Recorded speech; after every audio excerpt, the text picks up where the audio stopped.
ত্রিপুরার রানীবাজার কৈতুরাবাড়ি এলাকায় কালীমূর্তি ভাঙচুরের ঘটনায় ধৃত 5 জনকে মুক্তির দাবিতে বৃহস্পতিবার সকালে রানীবাজারে রাস্তা অবরোধ করে বিশাল জনতা। ঘটনাস্থলে উপস্থিত হয়ে স্থানীয় বিধায়ক তথা মন্ত্রী সুশান্ত চৌধুরী সবাইকে বুঝিয়ে রাস্তা থেকে অবরোধ সরিয়ে দেন।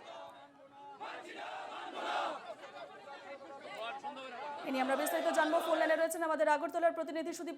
ত্রিপুরার রানীবাজার কৈতুরাবাড়ি এলাকায় যে কালীমূর্তি ভাঙচুরের ঘটনা ঘটেছিল, সেই ঘটনায় 5 জনকে আটক করা হয়, গ্রেফতার করা হয় এবং তাদের মুক্তির দাবিতে বৃহস্পতিবার সকালে রাস্তা অবরোধ করে বিশাল জনতা। তাদের ঠিক কি কি দাবি রয়েছে? এছাড়া রূপা, মূলত তাদের একটাই দাবি। তাদের দাবি হচ্ছে যে লোকেরা বা যে দুষ্কৃতীর দল কালীমূর্তি ভাঙচুর করেছে তাদের এখন পর্যন্ত পুলিশ গ্রেফতার করতে পারেনি। কিন্তু এই কালীমূর্তি ভাঙচুর করার প্রেক্ষিতে পরবর্তী সময়ে যে দুটি গোষ্ঠীর মধ্যে সংঘর্ষের ঘটনা ঘটেছিল, এই সংঘর্ষে যুক্ত থাকার অভিযোগে 5 জন যুবককে, একটা বিশেষ সম্প্রদায়ের যুবককে ধরে নিয়ে যাওয়া হচ্ছে।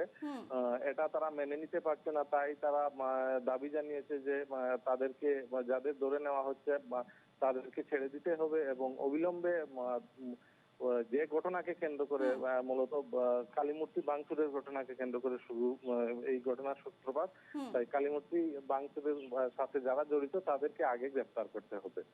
সুদীপ, এই যে ধৃত 5 জনকে মুক্তির দাবি জানাচ্ছেন, তাদের কি সন্দেহ কারা জড়িত রয়েছে এই ঘটনার সঙ্গে?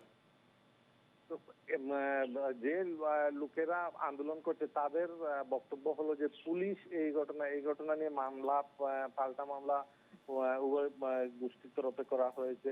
পুলিশের দায়িত্ব হচ্ছে প্রথমে যে ঘটনা ঘটেছে এই ঘটনার সূত্রপাত অনুসন্ধান করা এবং যারা দুষ্কৃতী তাদেরকে গ্রেফতার করা। বেশ, এই খবরে আমাদের নজর থাকবে সুদীপ। আপাতত তোমাকে ধন্যবাদ।